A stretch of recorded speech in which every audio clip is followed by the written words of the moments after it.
I just cashed a 190 on the Washington Mystics beating Dream, Angel Reese, LOL, and Pirates earlier today. Oh, nice. Good win. 1,000 swords. Nice. You're betting on WNBA?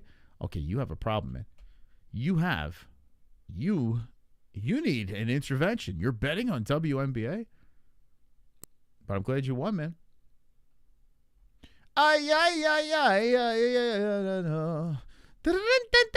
J. Michael C. coming in with the 5. Dolores. Let's go, Jay. Super chat.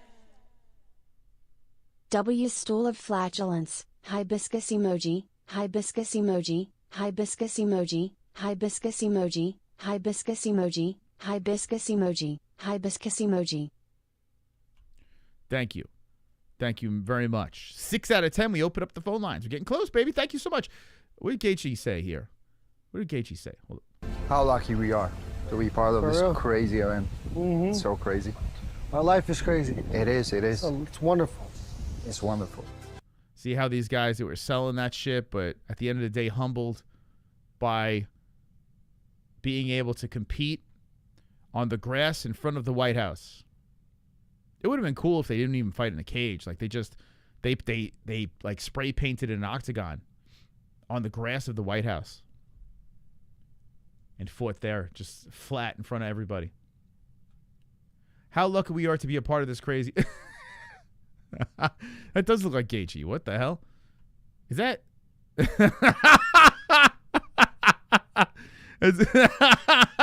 Look at damn, that does look like Gaethje. What the fuck? Super chat. No. Dot. Hey, Casey, that's so much better. Thank you. 7 out of 10, boys. We might get some phone lines tonight. Yeah, thank you for the support, Fred. Salud. Salud on a Thursday night. What else we got going on over here? We got some more stuff. Here's more. This is a longer cut of Yuri getting in the bushes. Przyszedł ten czas? Even the way he stands, the way he puts his arms back and shit. I've seen a lot of people with issues that do that. Look at him. Look at him. Tak, pojď tu za mnou, holky moje. Look at him going. Yeah, get in there, Yuri. Get in there. Be one with the bushes. Welcome home, Mike. Mike H is home, baby. Welcome home, Michael H. He's home. This is what it looks like when Mike H takes off Ann's pants. And the big bush is there. Mike H just traveling into the bush. Right, Mike? Look. Some guys like it like that.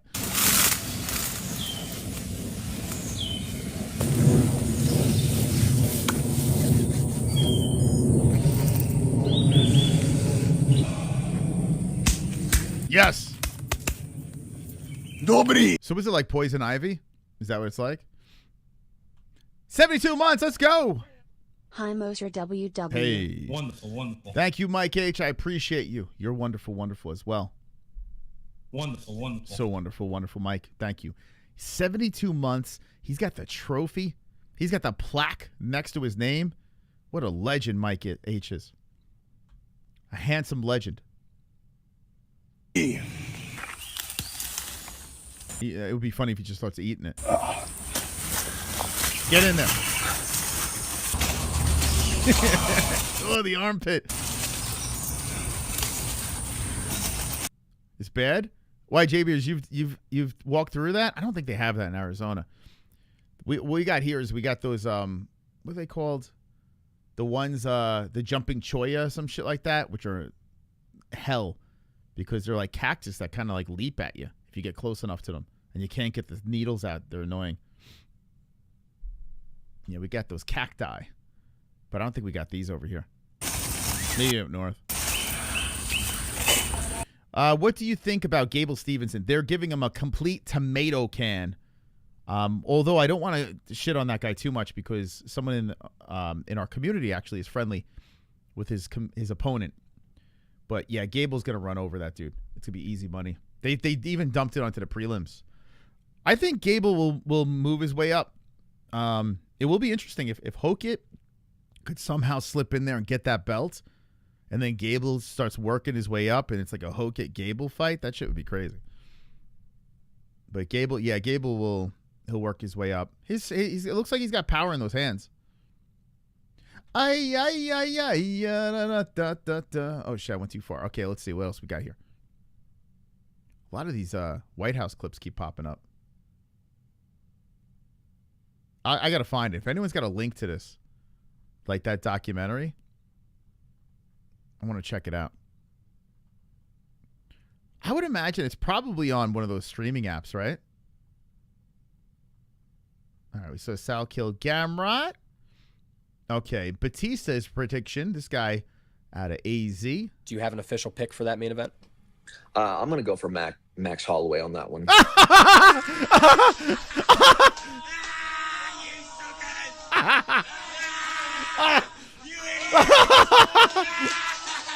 Oh, God. Oh, that's the funniest thing I heard all day. Yeah, I think he's just been super active, and he's just, great. Look at this guy trying not to laugh at him. This guy's trying not to laugh. Look at him. He's trying to hold it in. Fighter, high IQ, and the later this fight goes, if Conor doesn't get like a quick knockout, I think it plays more into Max Holloway's hands.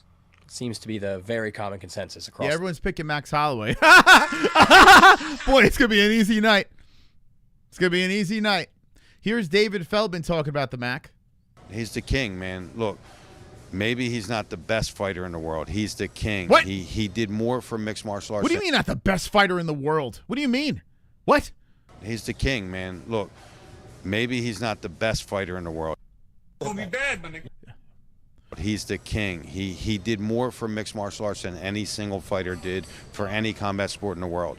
He did more for that, and he's back, and he's the best Conor McGregor I've ever seen. Talking to him is like talking to a guy that I don't even know. He's unbelievably focused. He's unbelievably trained. He's fast. He's furious, and he's ready to cause some damage. I will be there, front row, at that UFC event and rooting him on. I think it's going to be, I can't bet on the fights, but if I could, I'd bet the house on Conor. Why can't Dave Feldman bet on the fights? He's not. Why can't? I mean, I guess because he's not on the roster. He's not in the UFC. Why can't? Let me see. Why can't he bet? Why can't BKFC owner Dave Feldman? Come on! Why can't BKFC owner Dave Feldman not bet on UFC fights? As a promoter and the president of Bare Knuckle Fighting Championship, Dave Feldman is prohibited from betting on UFC due to strict gaming commission regulations. Doesn't Dana White bet on boxing? Or didn't he? These rules are designed to prevent conflict of interest and insight. I could have swore Dana White used to put money on boxing matches. Like when Canelo was fighting and shit like that. Am I off on this? That was a little strange. Most can I take you into the bushes and do bad things to you? Whoa! Smiley face. Whoa! And yes. Yeah, he sure can. We need permission from Elliot Page before we do that. UFC just dropped raw audio from Ilya Topuria Gaethje at the White House. Yeah, let's listen to it like this. Let's see if this will work. Gaethje. Yeah, his eye looks messed up. That's okay. Playing the fucking music. I would send Topuria back to featherweight if we fought. Says Pimblett to Ilya. I tell you, Pimblett Ilya kind of has to happen. I think that should be the fight. Win or lose, Pimblett versus what's his name, Saint Denis, which is happening next week. It's kind of isn't it crazy? No one's talking about Paddy Pimblett fighting. Isn't that weird? Like, I understand people are saying that there's no buzz this and that. Next week it's going to get out of control. Did you guys forget that Pimblett's on this card? Usually when Pimblett's on a card, it's like, okay, that's the people's fight. I kind of forgot. Paddy Pimblett's on this card. Now, win or lose against Saint Denis, I still think the fight to make is Pimblett versus Topuria. It's going to be a great lead-up. It'd be a lot of fun. But they're the co-main event of next week. I forgot. I'm pumped for the Patty. I think he's going to win. I think it's a great fight. Him and St. Denis is a good one. Patty would lose because he doesn't block punches. He does not. He does get hit. But, I mean, Scousers don't get knocked out, apparently. Now, that was funny. Yeah. PFL is in Tampa. Cyborg's last fight. Get me some credentials, Moss. I might be able to. Tampa, Cyborg's last fight. Maybe I'll do that. So, Vince, you going to be able to get some content for us? You can get us some content because I got a little trouble last time. But I might be able to get Vince. You and Flo Rida. Maybe I'll break my rule. If you're serious about, like, you got to get content though. You got to actually be a little media. If you're serious about that, I might because I've sent people to PFL. Aw, super chat. I just need to know you get a little content. So ready for tomorrow, y'all. LFG. So ready for tomorrow, y'all. Yo, Leaf Row is tomorrow's gonna be Fuko Friday on Gummy Gang. Gummy Gang tomorrow is gonna be an epic night. It's gonna be BKFC is going on too, but I'm gonna bite the bullet and just do FOF tomorrow. So Gummy Gang is the channel. GUMMY Gang. Look for the purple logo, the purple GG. Subscribe to the Gummy Gang, the greatest second channel in the world. Anyway, back to Patty versus St. Denis. Our chat, 69% picking Pimblich. I think this should be a fitty fight. Whoa, what's going on with my... Why is it scrolling like that? I think it should be 50-50, guys. I think it should be close, man. This is no layup for Patty, man. It's a tough-ass fight. Statisticals, 5'10 to 5'11 St. Denis. We'll find out what the weight's going to be at when they hit the scales. Both got the same reach, identical, 73. Here's a fun stat. St. Denis younger. St. Denis is younger. 30 years of age. Patty Pimblett, 31. Like, not by much, but he is younger. Which I got to be honest with you. Like, we kind of think, oh, Patty's young, right? He's a young guy. No, I mean, he still is relatively young, if you think about it. But St. Denis the younger man. It's a good fight, man. This might be the... I mean, listen. If you take Conor off this card, right? This is the first time we've seen something like this in a while. You take Conor off this card. Now, I'm not going to say numbered card, but it's damn good, man. Like, we got like a banger fight night. Banger fight night. With all known fighters throughout. I mean, the main card would be the tits. This is the first Conor card that I could think of that top to bottom is completely yoked. Gable getting bumped to the prelims. Whitaker Krylov. Adrian Yanez. I should DM him now. You think Adrian's around? You think I could get Adrian on right now? Let's see. I don't know what he's doing. Let's see. You guys want to talk to Adrian Yanez? You think he'll make a surprise appearance tonight? This is kind of last minute. Let's see. Let's see what he's doing. Let's hit him up. Yo, Adrian. That's a good fight against him against what's it called? Cody No Love. That's a good one, man. Waffles, you don't want him on? All right, forget it. I won't text him. Fine. You know, I wanted to text. Is Durden going to be on this card? I know O'Day fell off. Did they put another fighter here? Oh, shit, they did. Alessandro Costa? Oh, fuck. Bro, are you serious? Oh, no. Went from O'Day Osborne to Costa? Well, Cody Durden don't give a fuck. They just gave him 4 more fights. So this dude just knocked out Schnell. Oh, man. What are we doing, Cody? Oh, boy. Lost to Albazi. Lost to Urseg. Aldin Coria. Beat Stewart. I mean, it's not impossible for Durden to win. But that I feel like that's a worse fight for him. Boy, oh, boy. What do you think, guys? You think that's worst? Costa's a problem. Oh boy, I think I'm gonna roll with Cody though. Fuck it. He's on a win streak. Big dick, big energy, big balls. Cody no chin. I should have. You know what I should have done before I went live? I was saying, I should reach out to Yanez and Durden. They're on this card. Hit them up today, and I totally forgot. I got to be honest. I was playing with the kids. It's Aubrey, not Drake, and he's a proven pedo. What the hell? Cody going to lose? You're right. Cody Garbrandt is going to lose, Ann. You're right. You're correct on that one. Cody Garbrandt is going to lose. No, I picked against Cody last fight, and he won. I did pick Cody last fight. Picked against him. And he freaking beat Fiallo. I was like, what? I was actually shocked. I got to be honest. I didn't think Cody was going to pull it off. So I do not always ride with them. I picked against them. Get these interviews. I don't know, J-Beers. It seemed like everyone complains when I get these guys on. I bring them on. Like, everyone's not paying. I like that J-Beers is like, okay, get him on. I mean, I don't know. Should I? Is it too late? What time is it? Let's see. Let's see what he's doing. Adrian. Yo, Adrian. You could do an impulse text.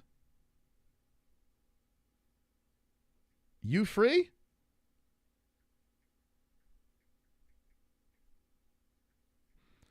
I'm live now.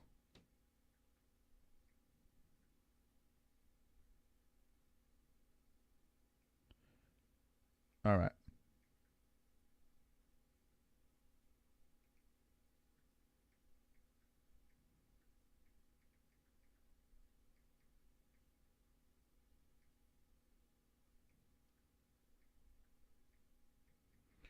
All right.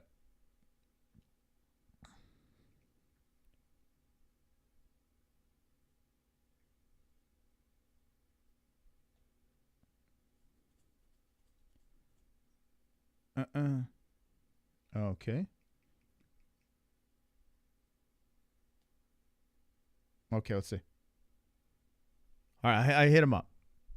I drunk dialed him. Ah, super chat. Josh, thank you for the Uno. Thank you, man. Appreciate you. WWE Josh. All right, I hit up Yanez. Let's see. Actually, I want to talk to him about Cody, man. That's a good fight. You got a former champ, Adrian Yanez, who I got to be honest with you, man. He's kind of been up and down. This guy was like right there in the mix. People like this guy's gonna be a champion, and he's had a kind of bumpy path. Where's the statisticals, man? What are we doing? Bring me on, Cody. Let's talk King of the Jews, a.k.a. King of the Cold. You want to talk to Durden? I didn't message Durden, but I'll bring him back on.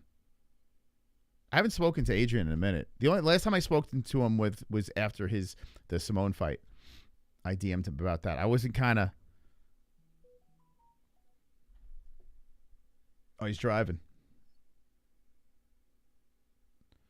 At the moment, drive and talk. All right, here we go. Let's see. We'll get him right now. Hold on a sec. He's driving. He's on the road, man. Yo, you guys, one's in the chat if you want Adrian. Yo, Adrian! Yeah, I'll send him a link. Yo, Adrian! Font fucked him. That was a fluke. That was a fluke. That's cool.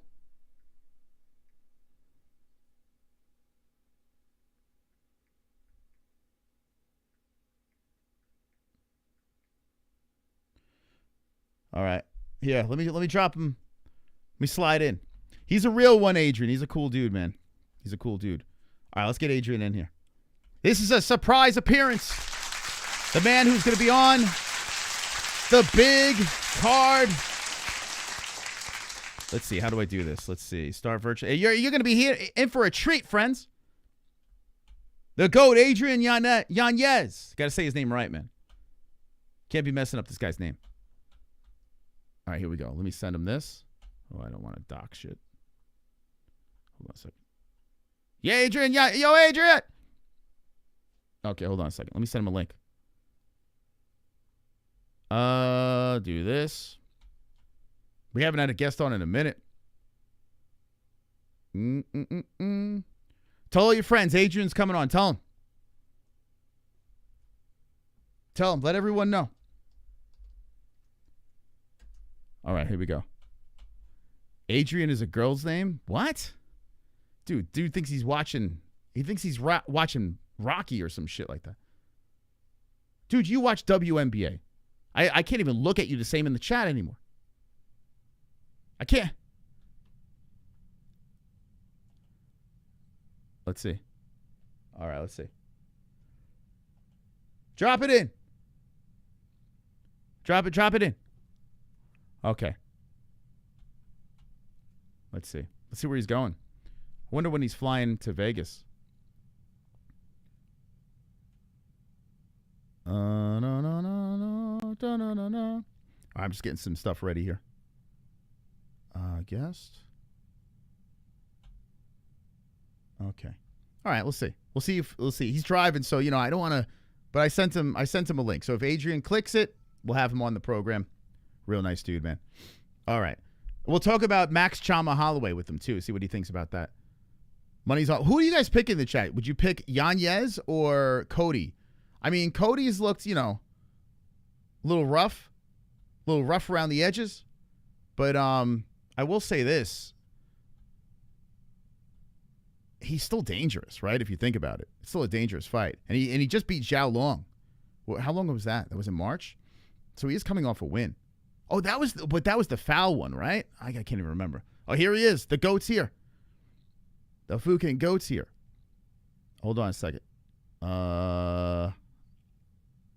It's been a minute. Well, that's me. There he is. Look at him. Yo, what's up? On the road. Where you going? Going back home. I'm just leaving the gym. I got to drive like another 35 minutes to get to the house. So. Oh, hell yeah. Okay, cool. I appreciate you hopping on. I know this is last second. Oh, yeah, no worries. I was like, you know what? Fuck it. I'll see if he wants to do it while I'm driving. Yeah, right. Hell yeah, man. That's cool. What do you got, T-Mobile or Verizon? What are you working with? Oh, man, I got AT&T. AT&T, and you got that kind of reception? That's good. Yeah, it's kind of crazy. I switched from T-Mobile to AT&T and got a cheaper bill, so I was like, I'm cool with it, but not gonna lie. Like whenever I'm in Dallas, my reception is just absolute dog shit in Dallas. In Houston, I get good reception. Is it worse, AT&T? Yeah, in Dallas for sure. Oh, 100%. shit. Oh, okay. Yeah, I want to leave T-Mobile because it's getting expensive now, but I've had it for years.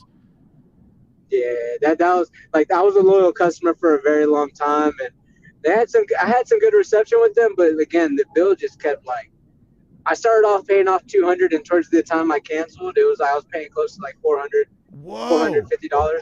Yeah. Wait. It shot up. For T-Mobile, you were paying $450, you said?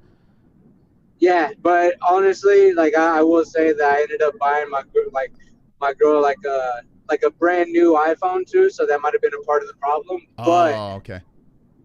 But it was just an absorbent amount. I'm just like, what the fuck? Dude, come on, y'all gotta work with me. And they worked with me for a little bit, and then all of a sudden, for 3 months, I had a lower bill. And on that 4th month, they're just like, right back at you. I'm like, fuck. Damn, man. I like how you have the squiggly on your name. I say it correctly, Yanez, right? That's correct?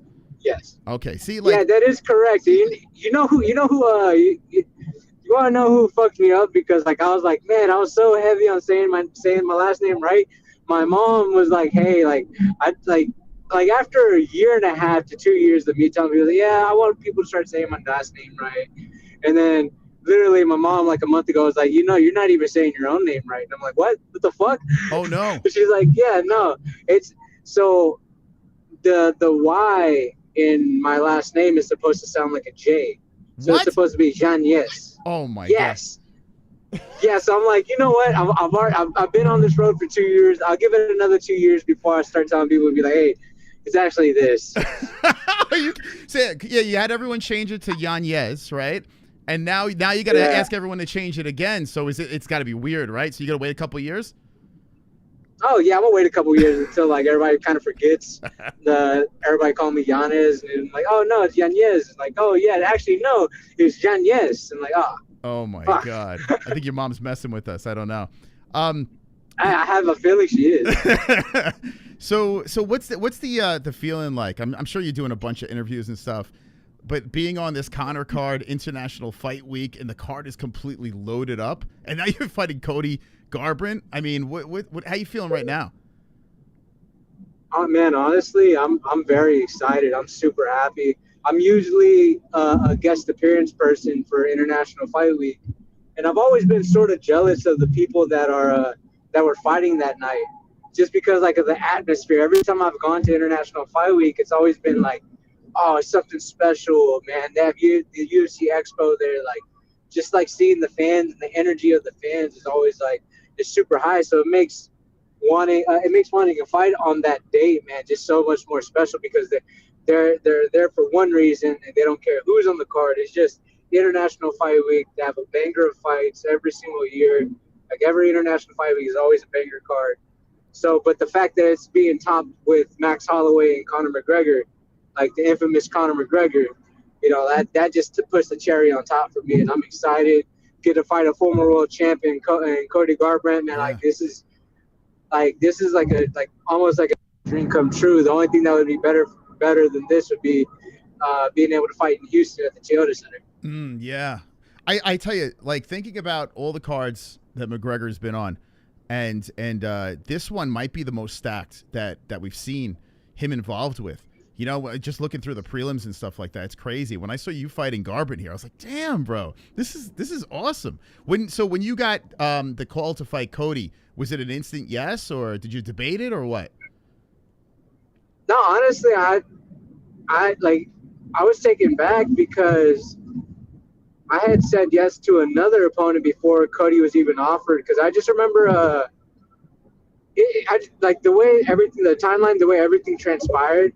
Was I remember somebody tagging me and like, oh, a possible matchup, you know, like it would be great for the fans to see and all that. Like, you know, the fan matchups right after you get done fighting, and everybody was putting me against Cody Garbrandt, and I reposted it. My coach saw it and was just like, hey, I'm gonna talk to the manager, and I talked to my manager, like, hey, what about Cody Garbrandt? And then I don't know what happened between the conversation and. They told me that UFC was offering me June 20th against some other opponent, and I was like, well, all right, well if that's what it is, I'm cool with it. Like at least I get to fight, I get to have an active year because again, like didn't have an active year the year before. I've been out the cage for close to a year and a half, so I was like, man, fuck it, I just want to get back in there. Yeah. Like 4 or 5 days later, I get a message being like, "Hey, scratch that. We're International Fight. We got Cody Garbrandt." And I'm just like my manager already knew not to even ask me like if that's a go. He already knew it's like I was saying yes. He had already accepted for me and everything. I was like, man, fuck yeah, I'm excited. Yeah, that must have been great. Yeah, and that layoff must have been brutal. It was an injury that you were dealing with. Yeah, I went up to Mexico City to go help Brandon Moreno. In his Steve Ercik camp, and then I got injured while I was in Mexico City. So they kind of put me out for a little bit. Yeah. And it wasn't the greatest time. And then on top of that, whenever I actually had a fight booked, my guy pulled out the week of the fight, and then my coach was just like, "Hey, bro, it's just better to go back home, reassess, and then and move forward." And I was like, "Okay, cool." So yeah, that's the approach we were taking.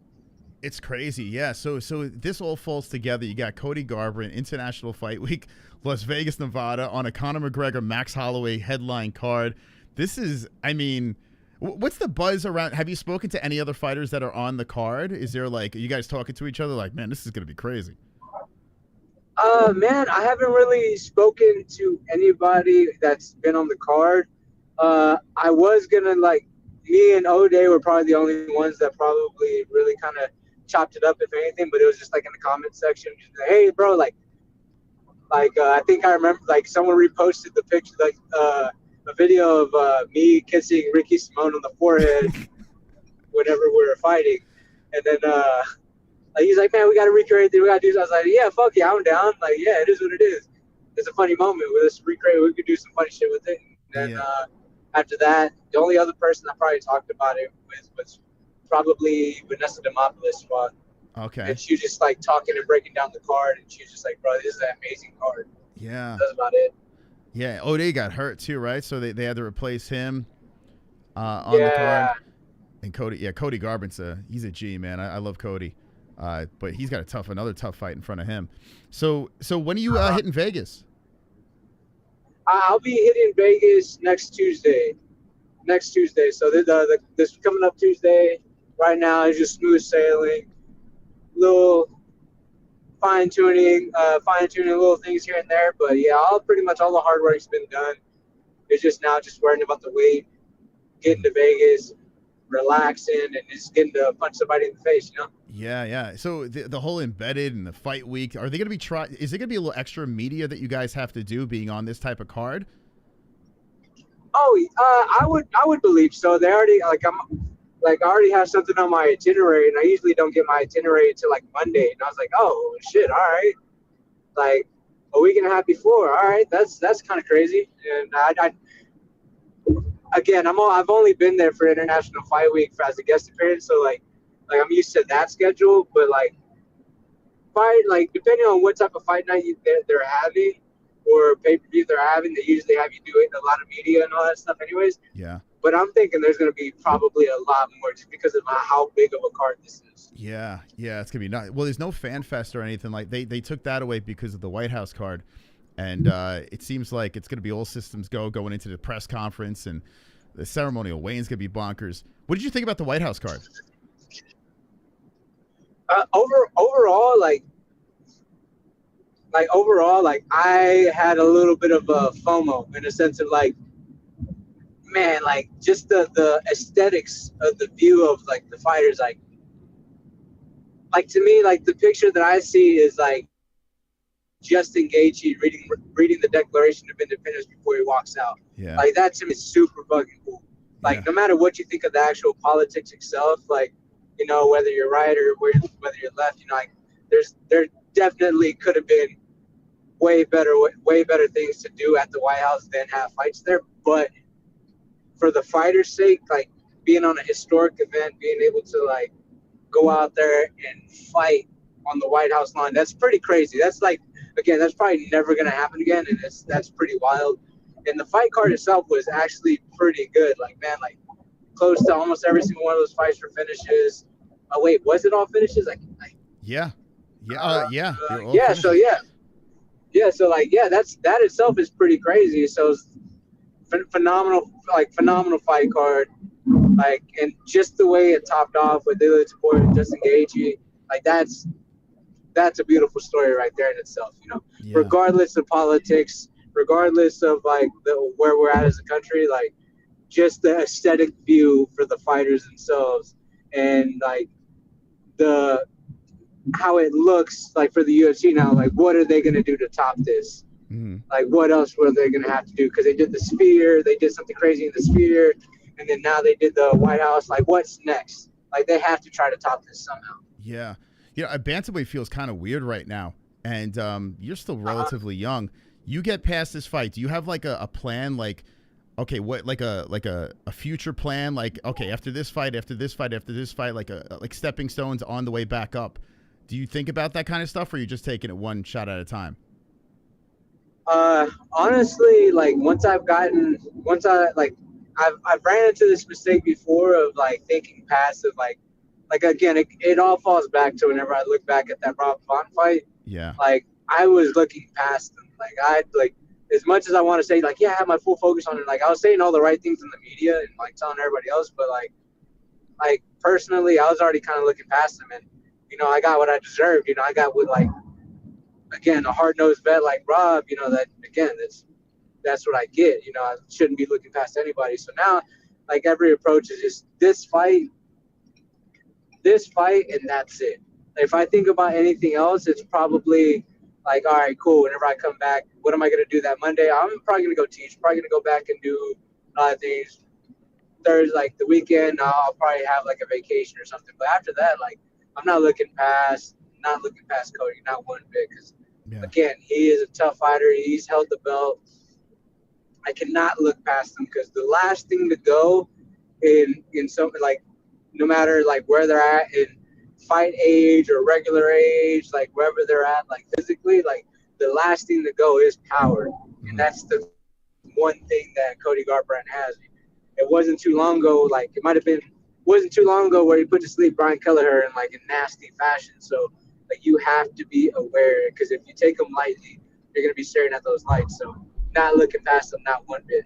Yeah, I feel Cody's even more dangerous now too, because like he needs these wins too. Like, you know, he's coming off, well, yeah, he kind of came off a win, but I mean, he's coming off a win, and that was a little weird one. But yeah, you know, he's hungry and he's looking to make a statement. So this is gonna be a banger fight, man. How many fights do you have left with the UFC on your contract? This one and one more. Oh, okay. So is there more pressure that way, or are you guys thinking, okay, let's negotiate? Like, do you think after this fight, or you gonna ride it out? It depends. It depends on what like right after, once me and coach and my manager kind of sit down after this fight. Okay. See what road we take. But honestly, like I'm pretty sure, like the way I picture this fight going in my head, if it goes the way I'm picturing it, then I'm pretty sure it'd be like, hey, UFC, what's up, bro? Yeah. You plan on hitting the mic? Like, do you think about what you're gonna say after the fight? Like after your hand is raised?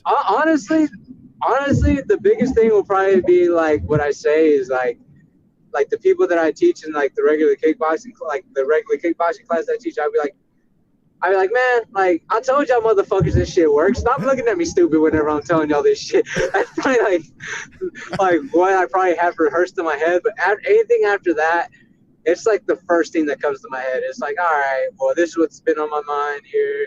You know, sometimes I'll make sense. Sometimes I'll sound like a complete idiot. You know, it just depends. Do you have a specific moment where you're like, man, I wish I didn't say that on the mic? Man, I think it was after my once I heard it back, like I kind of hear it like a little coherently. But in the moment after my fight with Tony Kelly, like whenever they put the mic in front of the face, I just felt like the whole entire time I was saying stuff, it felt like every single time I was talking, I was like, but whenever I hear it back, it's like, oh, I can hear some words. Like, oh, I can hear a couple things here and there that I was trying to say. But other than that, that's the only time I ever felt like I wasn't saying anything right. But there's a couple coherent words in there. Well, that Tony Kelly fight was on a different level, right? You had a lot of people banking on you to mess that dude up. Oh yeah. Yeah. I and to be honest with you, I do not want to be known for just that fight. That to this day, it still kills me because everybody's like, yeah, do the double middle fingers. I'm like, bro, that's not me. That was out of character, bro. Yeah. That's not me. He just really pissed me off. How's the Dr. Pepper situation? You still into the Dr. Pepper?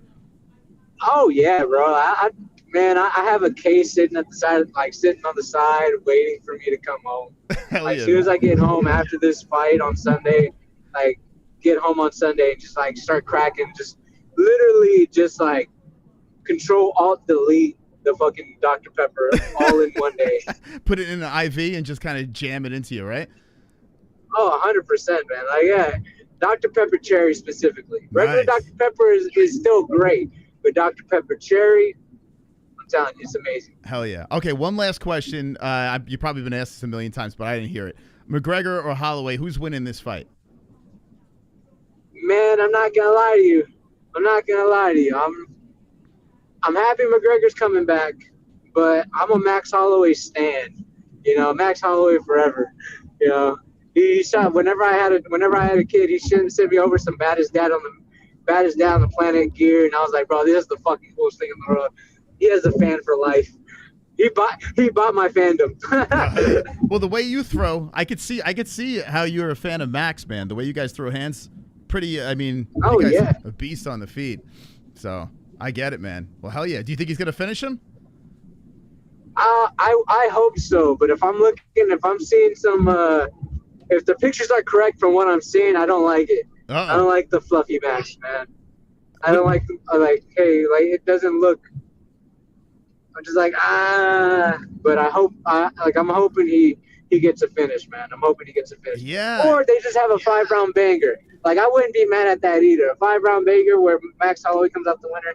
I'd be cool with that too because those bonuses, you know, they're 100K. So I'd be hoping to stop Cody, and then all of a sudden, if Max Holloway stops Conor McGregor, he's already gonna get that bonus, you know. Yeah. So it's like fuck. Yeah, hell yeah. Are you going into this fight? I know I said last question, but here's the last one. Are you going into this fight like looking for the bonus, or you just need the win? Like what's the mindset? Mindset is follow the plan, follow the rules, and if I do all of that, the finish is going to be inevitable. Like doing everything right is good. Like I'm not like looking to finish him. I'm not looking for it. Like if it comes, I'm taking it full advantage of it. But I'm not going to search for it. I just know with my skill set, there's going to be one shot that lands that hurts him, and whenever I hurt him, I'm going to finish him. Yeah. Will you be saying this? It's gonna be bad, my nigga. You could be saying, did you hear that? Come again? Oh, here, listen. It's gonna be bad, my nigga. Did you hear that? You give him a little Dustin Poirier or no? You know, maybe, but I gotta have Cameron there for me. He'll be he'll be the button for me. If you tug on the shorts, then I'm gonna be like, oh, that's a nod to the MMA holes right there. If you do the Dustin tug. Oh, 100%, man. I was doing that earlier this week. Just kept pulling on my shorts, like, hey, what's up, dog? Let's go. What's up? I love it, Adrian, man. You're the man. I appreciate you stopping on. Yeah, no problem, brother. Yeah, this is pretty cool. Driving, like having to focus on driving and not dying. Yeah. Well, I'm thinking in the back of my head, imagine this guy gets into a car accident. Oh, my God. Oh, shit. Well, that would get clicks. It's like, you just start thinking like, maybe. You should do that, We're man. live right now, maybe. Like, just like turn heavy into it. Oh, life hasn't been going well. Oh, shit. Imagine, dude, you got to do that in an interview where you just like scream and just hit the end button in an interview just to fuck with people. That'd be great. Oh, shit. Yeah, that'd be fucking hilarious. Hell yeah, man. Well, I appreciate it, man. Best of luck, and we'll be rooting you on, okay? Yes, sir. Thank you so much. Thank you for having me on. Y'all have a good one. You too, bro. All right, there's Adrian Yanez coming on the MMA-Holes. Wow. I bet you didn't see that one coming. Look at that. Look at that. This guy's fighting next week, man. I hope he wins. I think he's going to get it done. He's going to lock it up. Cody, no love. Mr. Garbrandt. It's going to be bad. It's gonna be bad, my nigga. This is a banger, man. It's on the prelims, but that shit's going to be fire. That was cool of him coming on. What'd you think about that?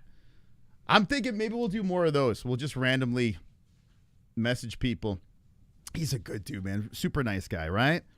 Right, Jay Pierce? How cool was that, man? That was cool. Adrian coming on.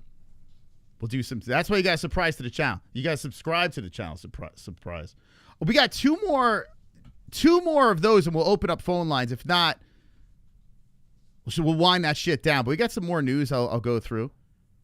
Look at this card some more. It's a big one. Next week's going to be bonkers. Next week, my kids won't go to sleep, it sounds like. Hell yeah, man. Going to be bad. Yeah. And it's John Yez? He said John Yez? So, oh, my God. We got to correct people again. I've been saying Yanez, though, ever since I'm like, I'm going to say it right. I've been saying it. People look at me like, who are you talking about? Yanez. All right. Let's see what else we got here. All right. What else we got? A lot of White House stuff. I don't know what the hell this is. We're just going to move on from that. I don't know. I don't want to know. Let's see. Oh, remember this with Brock Lesnar and Daniel Cormier? That turned into nothing. He still throws that nonchalant left hand, expecting guys to drop dead, like when he was fighting smaller 145ers with no defense, walking into his punches. Who we talking about? You talking about McGregor? We got J Beers coming in. Let's go, J Beers. Super. Thank you so much, J Beers. We are officially one away from the phone lines. We'll open it up. Now I can't gamble in Vegas. You can't gamble in. Oh no! See, look, he's trying to open up the phone lines. Thank you, J Beers, man. Thank you so much, man. Shout out to J Beers. Trying to we're one away. We unlocked the phone lines instantly. But if you just jump it in, we had Adrian Yanez come in, pop up. This was the picture that popped up on the internet. Now, when I saw this, all I thought was CHAMA, Max CHAMA Holloway. That's what I'm thinking. I'm still going with it. Adrian Yanez says he's going with Max, but he says he's biased. He's a Max fan. A lot of people go with Max, and I kind of get it, right? I understand. Max should win this fight. But I gave you a lot of reasons earlier saying McGregor's going to pull it off. I'm in the minority. Some may say I am a casual, but I'm going with Ireland in the main event. Going with Ireland. We open up those phone lines. We can go at it. We can dance. Super We got Peter chat. Griffin coming in. Thank you, Peter Griffin, with the 199. McGregor will drop Max with a jab, mark my words. I'm telling you, Peter, you know what's up? I'm telling you. 74 inches to the face. Right to the... Oh, shit, Clocks, bro. Yo. Clocks hit us with a 50. Oh, let's go, Clocks. Super chat. Legend. Let's go. Chris, talk old school. Fantasy fight.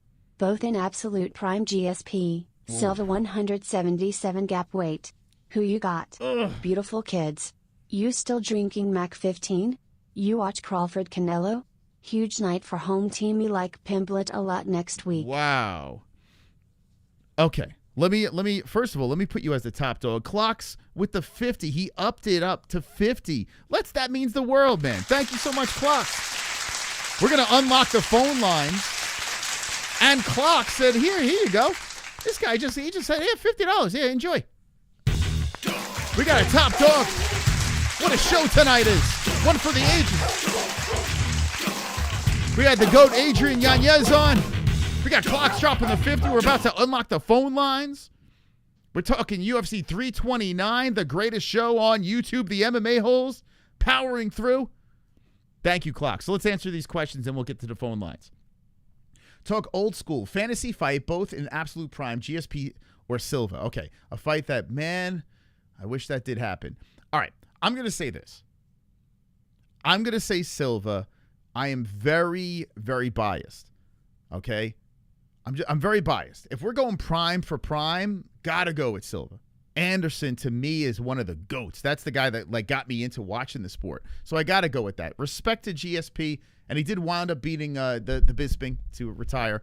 But still, got to go Anderson for that one. Great fight, and we were robbed on that one. Who you got? Beautiful kids, thank you. You still drinking Mac 15. So I do not drink alcohol anymore. This New Year's, 2026 comes to an end. I'll be 2 years, no alcohol. But I like my THC. So now I'm a THC guy. I do not do alcohol anymore. And it feels good. I got to be honest with you. But yeah, unfortunately, I don't drink any alcohol. I have been getting urges. I do get urges. I miss my scotch. But yeah, THC. Watch Crawford Canelo. I did. Nice win by Crawford there.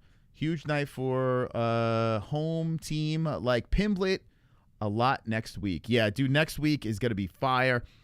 We are going to have a fun week covering 329. The buzz will be there. Adrian will be in Las Vegas, Nevada, doing all these interviews, all these guys, the press conference, the ceremonial weigh-ins. It's just going to be a complete circus, and it's going to be great. We're going to cover the whole thing. We're going to open up phone lines now. I'm going to drop the link in the chat, and you guys can call in. Like I said, if you just jump into the show, we're lucky enough to have Adrian Yanez, who is on the card, calling in from the road. Almost got into a car accident. He almost died for us. That would have been funny, though. He hit end. He's like, and hit the end. I was like, oh, my God. Super nice guy, man. That's cool, man. I stopped doing interviews, right? I stopped doing those interviews because I hate, harassing people, but I like that shit. I like just cool motherfuckers. You could DM, be like, yo, if you're free, hop on. I like that spontaneous stuff. When you schedule the interviews and you got to, get times, I don't know, I'd rather just slide in there. Yo, you ready? You want to just go? You want to talk about some shit? So that was really cool of Adrian to come on. I really appreciate him doing that. All right. I'm going to have McGregor on next week. All right, the link is in the chat if you want to call the program. Call and click that link anywhere in the world. We'll talk about whatever. Phone lines are about to go down.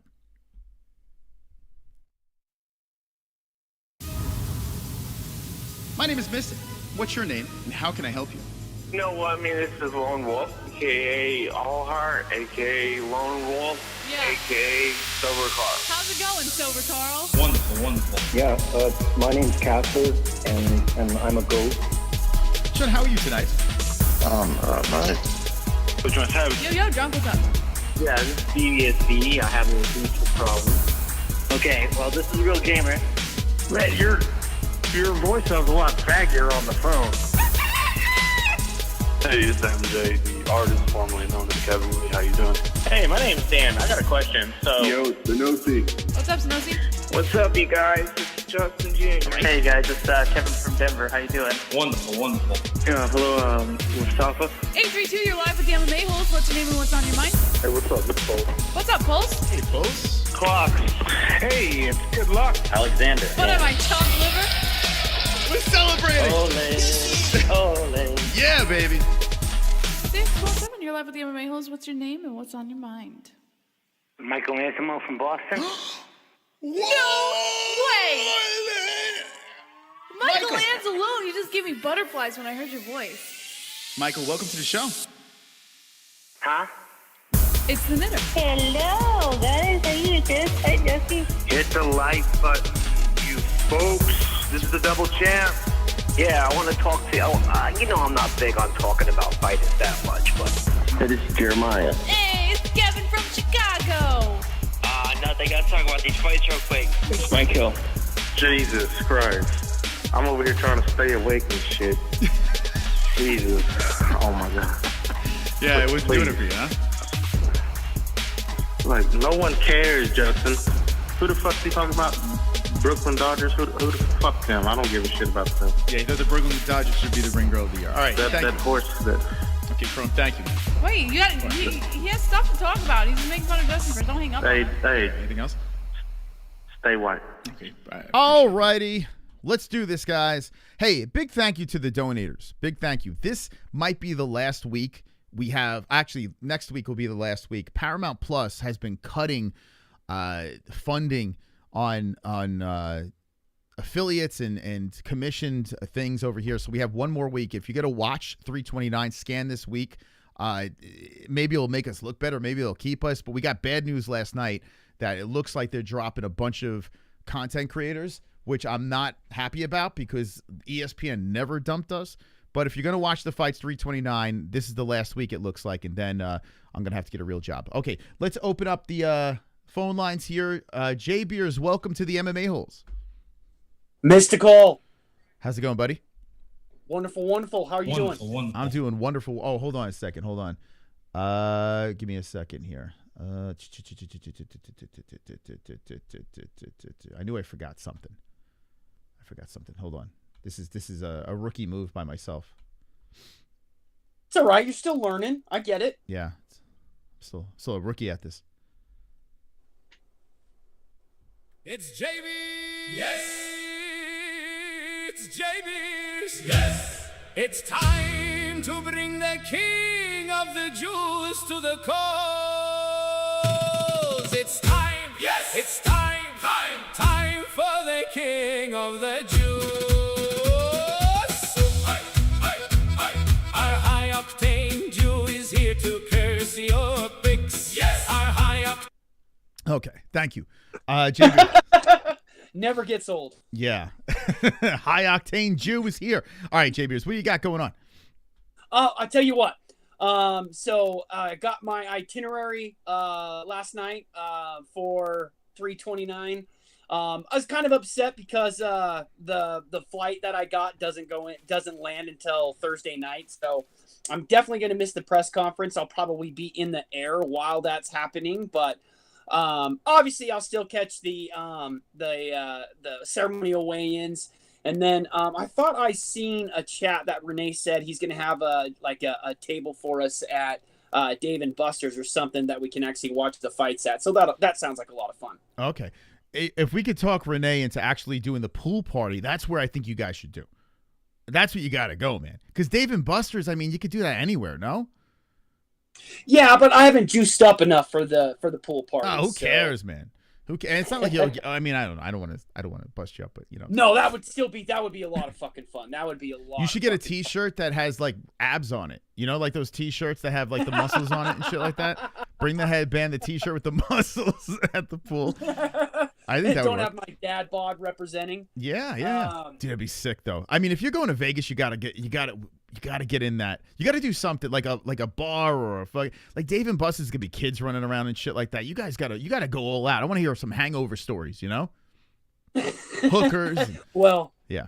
I plan on getting smashed. I don't know. I thought I seen something that he said in chat about it, but Yeah. I obviously been trying to DM his ass all fucking day and no response. So hopefully I can get something. Anybody that sees or hears Renee, tell him to hit me up in Discord. But yeah, I'm telling you that that Adrian Yanez interview was fucking awesome, man. I loved it. I was curious a few things like what's his weight going in, because he doesn't look like a guy that cuts a lot of weight, but I'm sure it's, you know, got to be at least 10, 12 pounds. You think 15 pounds? Yeah, I don't know where he's at. A lot of times I don't ask weight questions because everyone else is asking him those questions, so I usually steer clear of those. But yeah, he's gonna have to cut for sure. But yeah, how old is he? How tall? He's 5'7". Yeah, he's probably gonna have to cut some weight to get to that. Yeah, I'm curious too. Like how close is he to that? I'm sure media is gonna be asking questions around that when he's doing the media scrums and stuff. Yeah, I guess 135. My God, I could not get down to 135 if my life depended on it. Yeah, that's pretty light. Yeah, for 5'7", that's pretty light. Yeah, and this fucking fight with No Love, that's a great fight for Adrian. He is a banger, you know, and Cody's definitely like, I love that he was, you know, he obviously respects Cody. You know, Cody is a former world champ. I don't know if Yanez will ever get there, but like that, I love the respect that he has. You know, power's the last thing to go. But my God, when Adrian touches that chin, No Love is going to be, you know, dreaming of love on the canvas, if you get my drift. I wonder what the line is on this one. I'm curious. I mean, I'm having a fantasy of seeing these two guys stand in the pocket and throw, because Adrian's got those combos. Cody could piece together a nice combination. Dude, if these guys get into a firefight in the middle, dude, that's going to be crazy to watch. That's gonna be crazy. I think it's going to happen, Moss. Like, that's both of their styles, you know. Yanez is one to fucking want to mix it up, you know. He's not going to be looking for a single or, you know, a double leg. He's definitely not a clamrot. So you might actually see Cody shoot. You might, because we've seen that in the later part of his career. Him taking some shots. You're not gonna see that from Adrian. That's a good point. That's a good point. But maybe on Adrian can just kick him in the nuts or something, you know. And if it's Herb, he's not going to get a point taken. That last fight that Cody technically won. You remember why he won? Yeah. 3 nut shots and he's puking in a bucket. Yeah. So Cody really didn't win his last fight, to be honest. Cody technically is on a 3-fight skid. He got his ass kicked and his balls whipped. Yeah. So this is kind of a dangerous fight for Adrian, because he's technically on a 3-fight losing streak. So I mean, he's gonna go out there and really try to put it on. It's a great fight, man. It really is. It's a great fight. I think that's a great matchup for him, especially on International Fight Week. Now, Max blessed Holloway, Conor McGregor. You know, I was big on Max. You know, I'm the fan of the American. But that picture of Max has me big time worried. Max CHAMA? That is not good, Moss. That is not good. If that's really how he looks coming in at 170, what? That's a 15-pound difference, and he looks like that. That 15 pounds makes that much of a difference. That's crazy. Wow. Yeah. Look at him. By the way, I see the line in the chat. They're saying minus 395. Adrian's almost a minus 400 favorite. Wow. Anyone jumping on That's Cody? a steal. That's a steal right there. It probably should be more in the 5s. Minus 400. Wowzers. That's crazy. Anyone though. taking a swing, though, for Cody? I'm curious. Anyone in the chat doing it? I'm curious. That's some big plus money. he's just got no chin, man. If Adrian touches him once, like it's over. And I don't know what happened, because he took some shots, in a lot of fights, and won those fights when he was working on his way being champ. I think he defended a couple of times. And then ever since he wasn't champ, like, it has been all downhill for No Love. Yeah. He has got granite chin. But yeah, going back to Blessed and Conor, I'm liking Conor the more. Oh, no, don't do it. No.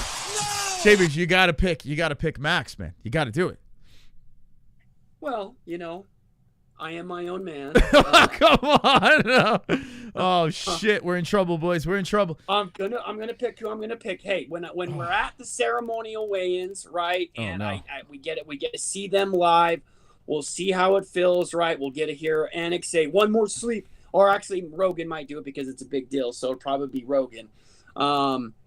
Yeah. Man, I hope I can get VIP tickets again. I got VIP tickets one time to the ceremonial weigh-ins at 298 when Justin head kicked Dustin. It's gonna be bad, my ninja. Yeah. Gonna be bad, my nigga. I'm so depressed right now. Are you really picking Conor? I don't know. St. Jew is here to find pics of a naked UFC fighter. Do you have any more naked pics of UFC fighters? We should have asked Adrian that if he ever seen any UFC fighters naked. And if he wants Jay Beers to send him some pictures. I bet he's got some crazy ass stories. Oh my God. Some after parties and shit, Jay Beers, you should send Adrian some picture on Instagram and just see if he responds. Just send him I don't have Instagram. Oh, you don't have Instagram? Damn, dude. No, I don't know how you would get in contact with him, but it'd be so funny if you sent him, hey, thanks for coming on the MMA Holes, and then like an Aylin Perez asshole shot. This is my gift for you coming on to the MMA Holes.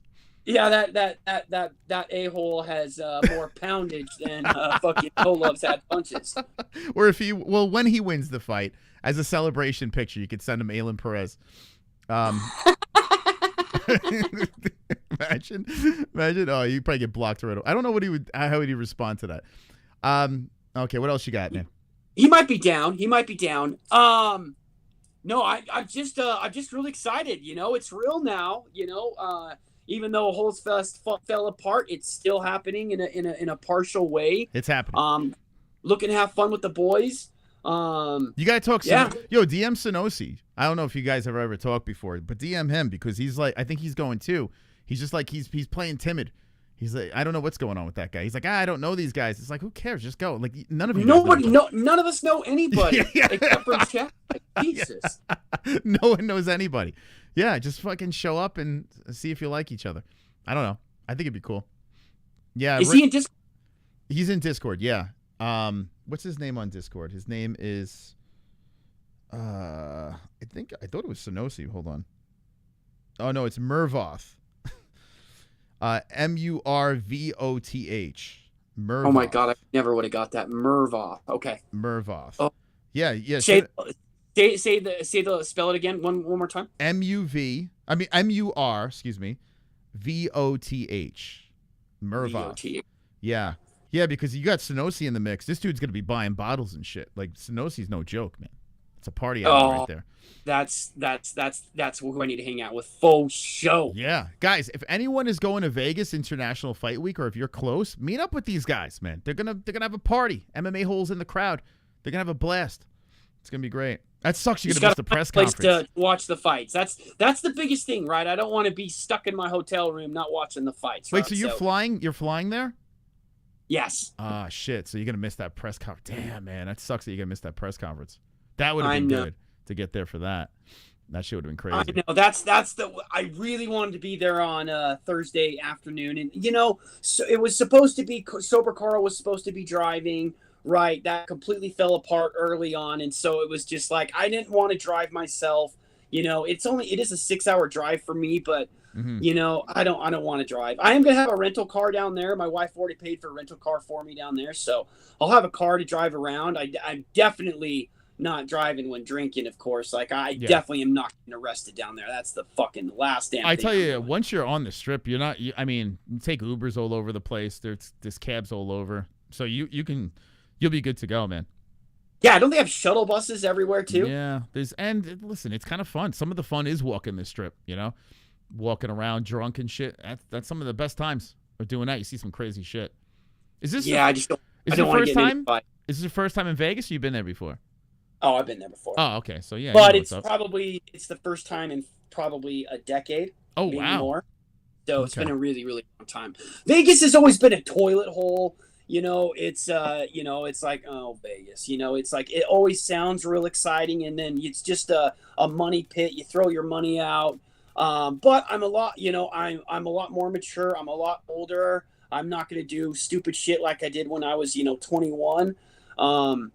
My cousin actually grew up with a buddy that had a plane, like one of those little Cessnas, and they would fly to Vegas like all the fucking time. I was like, oh my God, like in the fucking early 90s, that would have been so fucking fun. But hey, yeah, I'm excited. I just need to hook up with some motherfuckers. All right, man. All right, well, if we don't talk to you, have a great trip, man. Okay, be good. That's J-Beers. That's J-Beers calling in. We got the other king of the calls. Kevin, how you doing, buddy? I see What's up, you absolute dog? Clocks, I see. I'll get to you in a sec, okay? We got Kev here. How you doing, buddy? How you doing? I'm doing wonderful. You psyched for this thing, man? What are we doing here? You psyched? Absolute yap fest whenever J-Beers calls in. It's just a yap fest. Yeah, you don't like it, right? It's just like, get to the point. Let's go. You know what I want to tell you real quick was I was at Horseshoe Hammond Casino last week or something, and I seen somebody with the UFC shirt on. There's a couple dudes with the UFC shirt on. I'm like, hey, that's a nice shirt. And they're saying, oh, yeah, I'm here for the BKFC event.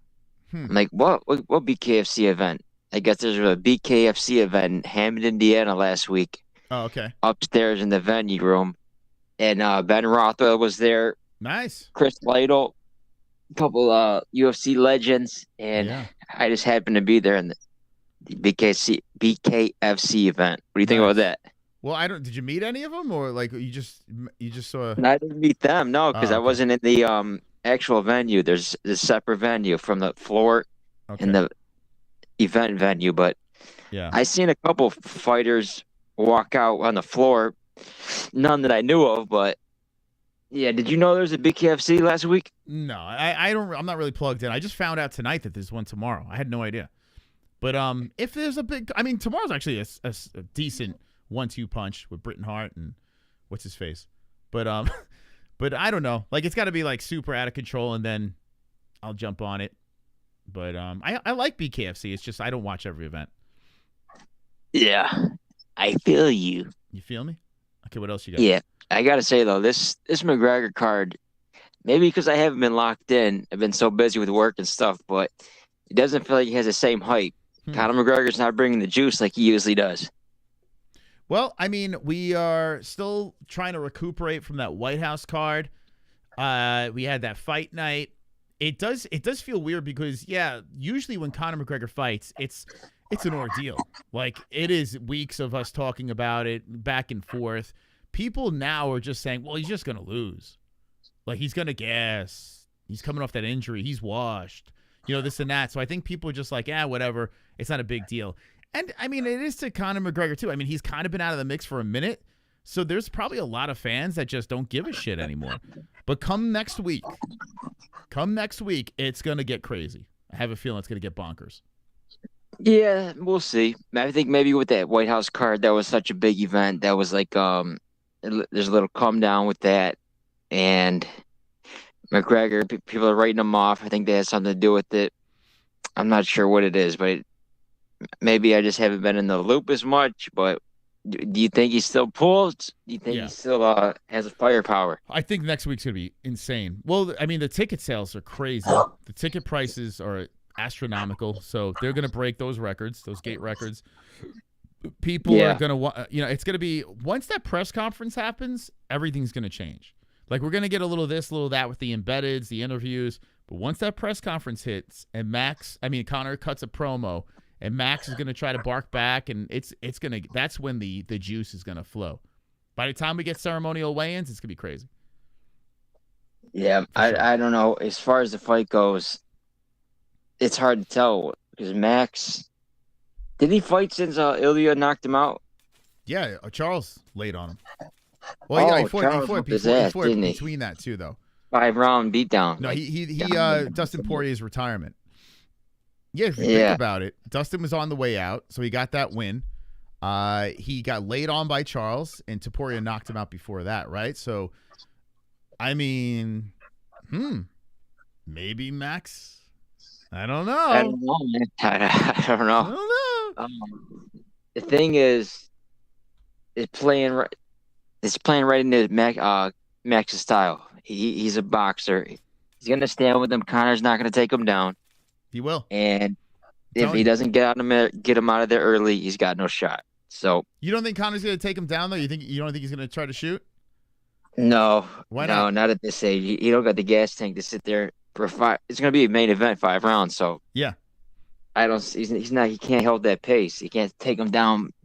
Maybe towards the end of the fight, he's got to secure one or something, secure a couple.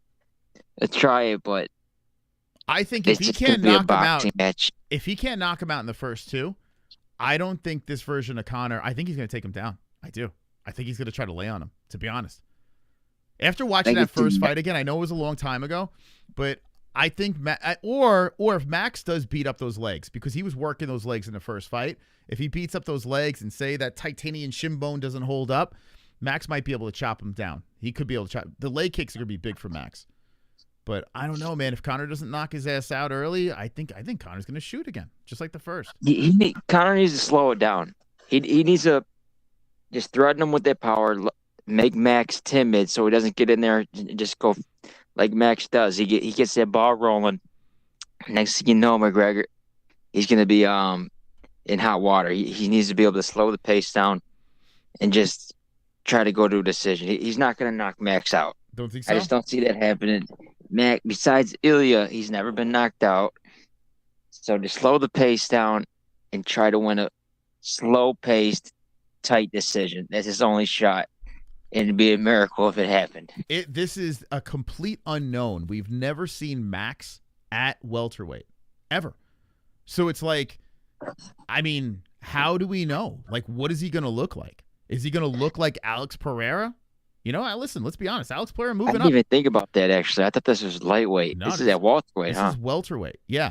And the reason why I'm picking Conor is because Conor knows if I'm going to fight this mofo, we're doing this at welterweight. We're going to do this at a weight class. We're going to let him eat. Let him get slow.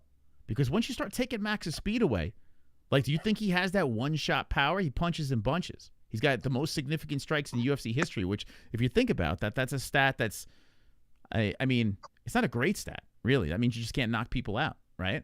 So if you slow him down, right, is he going to hit harder or is he just going to be slower? How's this going to work? I mean, Max has never been some lightning speed puncher. He's just a volume puncher. That's what he is. He goes in there and throws punches in bunches. So I don't think the weight's going to affect him. I think it's just will the power beat, with that 170 power with Conor, will that affect him? Mm-hmm. Is he going to be able to handle someone at 170 hitting him? You know what I mean? But at the same time, the 145 drained him because he didn't look like himself at 145. Yeah. So maybe 170 takes a better shot. I mean, you never know. But I look at that Alex Pereira fight. You know what I mean? There's so many up in the air, so who knows? Yeah. Anybody who says otherwise, they don't know. It's going to be who knows? That's it. That's what makes this intriguing because there is a lot of unknown. We don't know what kind of Conor's going to come back with the injury and a long layoff. He's been in trouble with the law. Max Holloway's fighting at a weight class we've never seen him at. Max Holloway's coming off of an embarrassing loss against Charles. Let's be honest. That was embarrassing. That was straight up embarrassing. And then when Max pulled into the ground, Charles pieced him up on the feet at the end. So it's you know what I'm saying? So Max has got to make a statement here. There's a lot of unknown in this fight. And as we get closer, it's going to be juicy, baby. Juicy. You look at the fights happening recently. It was Gaethje, Strickland, Hamzat. I mean, You never know. You Anything never could know. happen. That's correct. But that's been proven. That's right. Over these past 3 or 4 months, right? Mm-hmm. That's right, Kevin. All right, man. Anything can happen. Thank you, Kevin. Appreciate Anything you can possibly think of. All right, get out of here. Get out of here. This fucking guy. Clocks, welcome. Hey, Clocks. Hey, can you lower lower the stream in the background? Yeah, no, just shut off my speaker. Hold on 1 second. All right. Cool. This is Clocks. Is this the first time? Oh, I think we've talked to you on the phone, right? No, the phone. Yeah, I don't. Yeah. This whole thing that you're doing right now, I have no idea what the hell I'm doing. Oh, But, okay. yeah, The reason why we do this is so people can call international. It makes it a lot easier. So anywhere in the world, people can call in. Yeah. I don't have your video though on the screen though. I can see you, but the chat can't. No, I couldn't care less. I remember I used to call you. It was the 516 number, right? When you were in Queens. 522-0267. Yep. That was it. Yeah, I remember that. I just called to say, it's great to see you. I was actually just working and I saw you online, and I'm actually very excited about the fight. And you know what? If you just think about it as a business guy, you would just think like just the same way that I thought that Canelo was going to beat Triple G in the second fight, and I know you remember that well. It's just because it's all has to do with boxing. I'm not saying that MMA, and I know Dana White is crazy with the officiating, and I don't think that he doesn't have an illegal bone in his body. But can you just imagine they're signing these contracts left and right. And I'm just saying, I mean, let's just say for argument's sake, this goes the distance, which I know everybody says, probably can't because of Conor's cardio. But can you imagine him losing a close decision? How much better would it be if Conor won a close decision? The crowd doesn't get in an uproar, and then you got these massive fights that you could make with. You're talking about this is going to be a gate breaker right now. Can you imagine what's going to happen? I know we're looking ahead. And like I said, the guy's been off for many years, and I like Max Holloway. Always brought the action. I love Gagey. I love all those guys. But I'm excited to actually see the fight. And I haven't really, been watching a lot of the MMA. I did watch the White House fight, and I got to tell you something. It showed me a hell of a lot. I don't think they talk a lot. You probably did about Gagey taking those body shots. I've seen boxers go down on one knee and can't get up from those liver shots that he was just taking from Ilya. I tell you, that second round, it looked like he was done. The way Ilya was ripping. I thought he was done. Yeah. I could not believe that he just took that. I just couldn't believe he took that. But that was a great fight. And listen, when you watch Gagey, that's a guy that's worth every penny that he's worth to pay for the fight, because my God, you get how many nights has he won? I don't know. What do they say? Fight in a night and all these bonuses. He's just totally amazing to me with just with the action that you see. So, but I'm excited to see Conor. I hope he's to me a half a Conor at 170 fighting Max, and I love your emojis that come up. Those are pretty funny, actually. I really like the, give me half a Conor. And I think that, I hope that you have a direct line with his trainer, because if Conor doesn't think that Max is going to go right after his legs, then he's not being properly trained. And I really do think that I see what you're saying about a possible takedown there. So that would be a great thing, that he knows that's how he's going to come after you. Max is, listen, I remember when he met Gagey in the middle of the ring, and he pointed right in the middle of the ring and knocked Gagey out in like 7 seconds after that. But, to me, like, Conor's got really heavy hands. A lot of the pros always say that, they don't want to give him any kudos other than being the king of the mic. But, he's got heavy, heavy hands. So, yeah, I'm really looking forward to it. And I just wanted to say hello to you. I didn't even know you had a son. Oh, my God. I mean, I thought it was the little kid from 2.5 Men. It was like, I was like, where is this kid coming from? Look at those looks. Yeah. Look. Jesse gave him. Yeah, thank God Jesse helped out in that department. The kid's getting big. It's crazy. Yeah, it's good to see you, man. You've been around for a long time, man. Do you remember when you first came into the community? I'm just right now I'm in my house in Montauk. I do 6 months here and then 6 months down in Boca, where my office is. Happy life, happy wife. Hey, by the way, let me ask you a question. Is there a difference with you being the West Coast guy now, and obviously you get on the air earlier when you're doing these fights? Do you feel a little different, like when you were in Queens and it was a little later at night? Maybe there was a couple of drinks involved. There wasn't kids involved. I mean, was there a different high that you got back east, or you adapted to the West Coast So time slot? overall, it's weird because when I remember watching UFC 196, I was in Vegas for that, and I remember feeling very strange when the fights were over, how early it was in Vegas. I remember feeling really weird, and then when I moved here to Arizona after a couple of years, I was like, this is amazing. Like, because when it's over, like you could still do shit. Like if you're a single guy, you can go out, you get drinks, whatever. Oh you can no, party. absolutely. Or Sure. if you got work the next day, you can wake up, you get a normal night's sleep. So I love it. I love everything starting earlier over here. I love everything about it. I know it's a great quality of life. I've actually never been to Arizona, but it's a great quality of life. And by the way, so you mentioned last time about Jess. So she's really, this is not just getting a workout. She's really serious about jiu-jitsu. Yeah, she's competing in October. She's like all in. Yeah, she's like today That's she was excellent. there for 4 hours training. Yeah, Wow. she's getting ready. And you got the kids involved too, because I saw Yeah. you mentioned something with the kids that they were just coming back from a class. Yeah, the kid. Yeah, my kids are like they love it. I'm surprised. My son just literally just turned 3, so he's like the youngest kid in the class.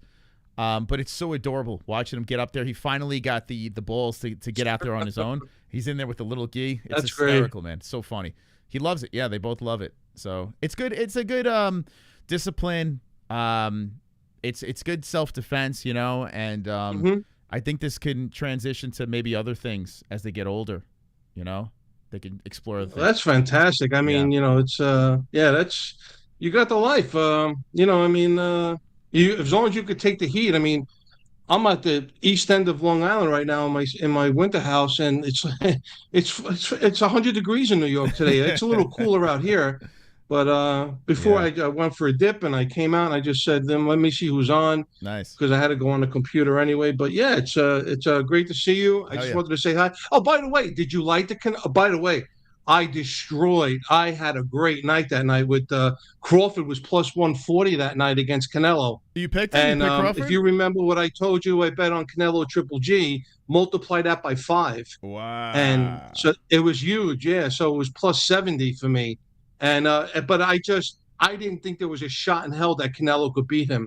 I mean, I know because I was always really big into boxing, and I know when people don't want to match up their fighters with a guy like Crawford, and that was. But did you like that fight?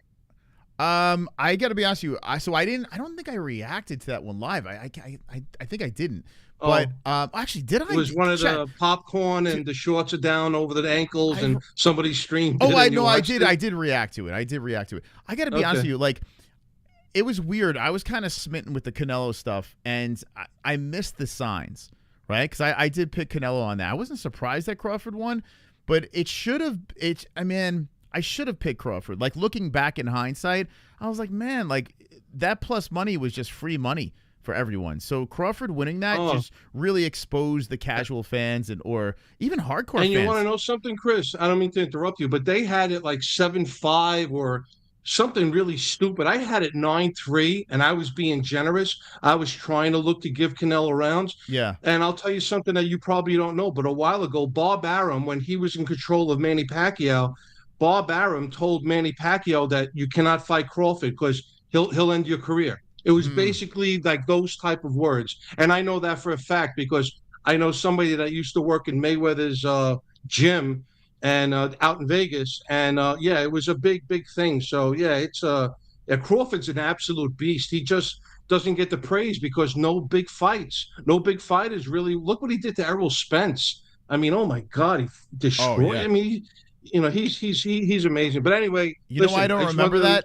Hello. Got it. If you're going to be on next week, I'll definitely tune in. Yeah, I got you. I always watch and I always listen to you anyway. So tell Jess I said hello. Hope everything is well. The family looks great. By the way, does Jess come on with you anymore? So we have a second channel where she's on like all the time. But Saturday she might pop in because I showed her the Conor promo and she's like, yeah, I think I might sit on that one. So she might pop it on yeah? Saturday. Yeah.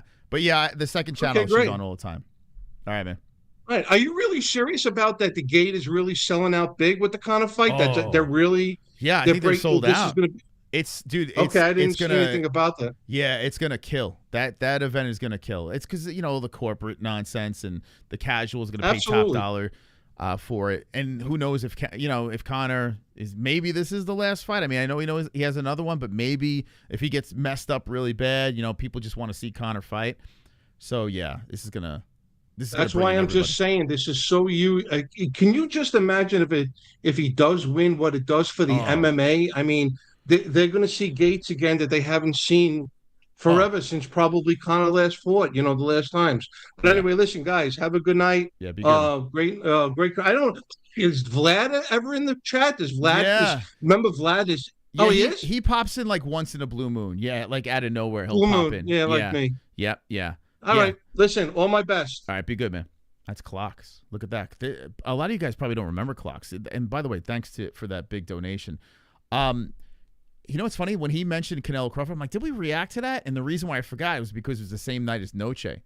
That was the which I got to be honest with you, I actually liked the that Diego Lopez versus Silva fight better. That shit was a banger, man.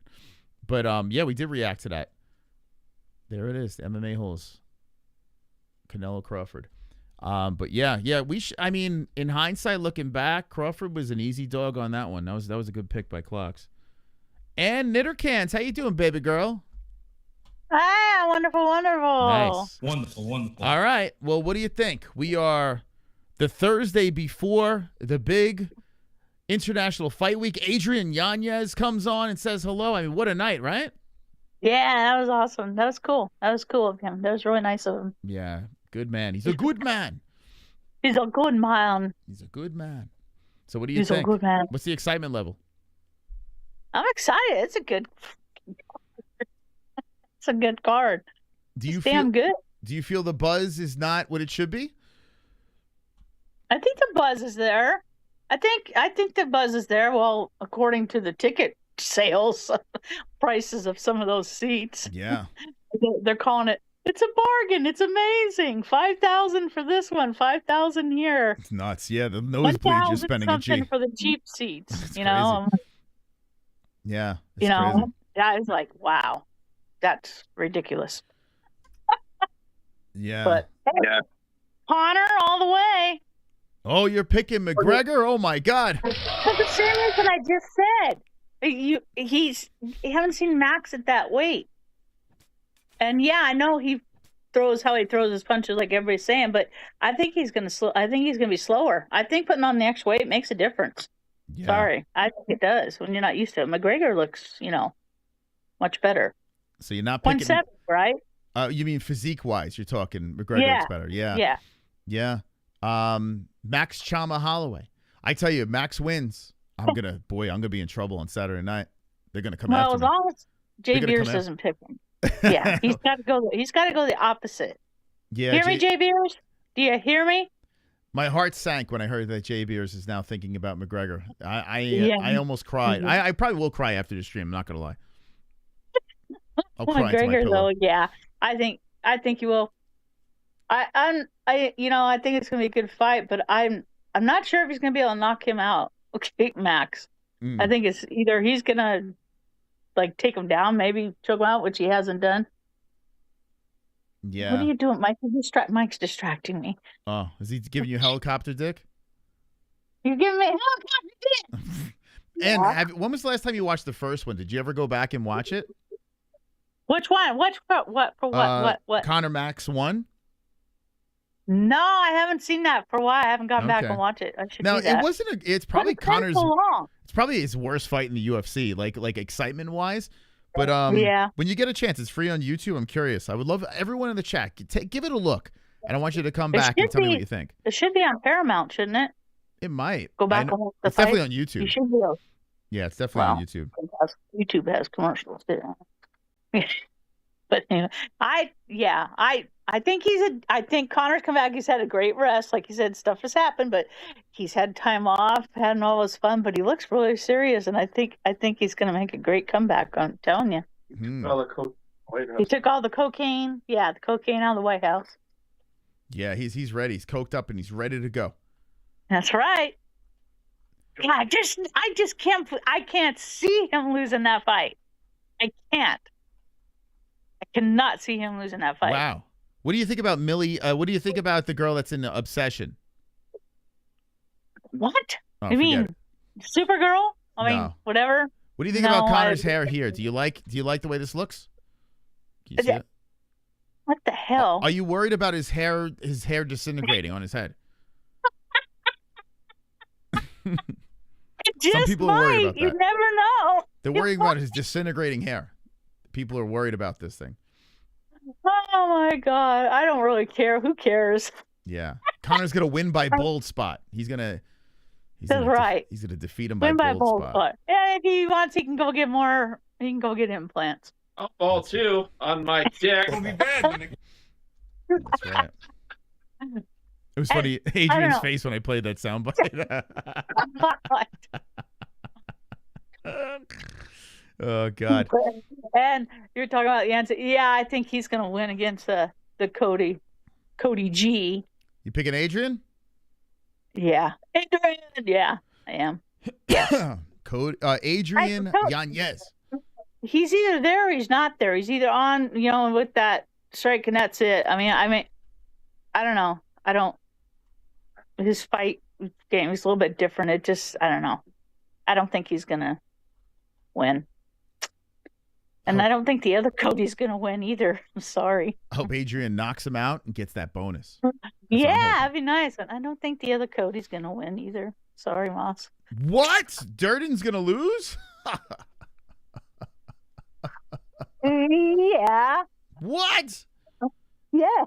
They got to update their website, by the way. They still got Ian. They have Ewing on the card. I tell you, this Costa fight, I think, is more dangerous, to be honest. Yeah. Yeah. I think he's going to have a little bit more. He's going to have trouble. So you're saying bad night for the Codys? Yeah. Yep. Okay. Bad night for the Codys. Yep. Most definitely. Maybe. I tell you, this Bye-bye. card is so good, man. Bye-bye, Dirk. He's going to lose again. Sorry. I know he's on a high for the winning, but I don't think he's going to. I think Costa's too good for him. Mm-hmm. Man, what about Pimlet versus Saint Denis? Patty's got his hands full. I can't wait. Whitaker. This card is so good. It's a good card. It's like, who don't I know on here? Yeah, the whole card. The whole card. This is a delightful card. We don't have to go through and be like, who the fuck is that guy? Who the fuck is that guy? Yeah. And I forgot, like you said, I'm thinking about the other fight. It's like, oh, is Patty on? Yeah, Patty's on. God dang it, Mike. We're getting plus money on King Green with Terrence McKinney. Really? Yeah. That's going to be a crazy first round. That first round's going to be insane. McKinney Green is going to be fucking bonkers. That first round's going to be crazy. Yeah. Think about this. Pick it off the main card is King Green, Terrence McKinney. Talk about an adrenaline rush. That's going to be nuts. Yeah. That's going to be a nuts fight, man. I don't know who to pick in that one. That's a good one. I've been riding Bobby, man. I've been riding that guy. King Green's been on a roll. McKinney's look good, though, lately. Yeah. And Whitaker, oh my God, it's going to be nice to see him fight. Yep. Yeah. You like what you see with Whitaker? Yeah. You like what you see? Yes. Whitaker is now a light heavyweight. His light heavyweight debut. Do you think? Well, yeah. I still like him at that. He might feel more natural. He's chasing CHAMA. You're going to see Whitaker at heavyweight eventually. All right, Ann. Anything else you got? Chasing CHAMA. Yeah, Jason. Everybody's chasing CHAMA. Everybody's gaining all that weight now, It's like, it looks weird.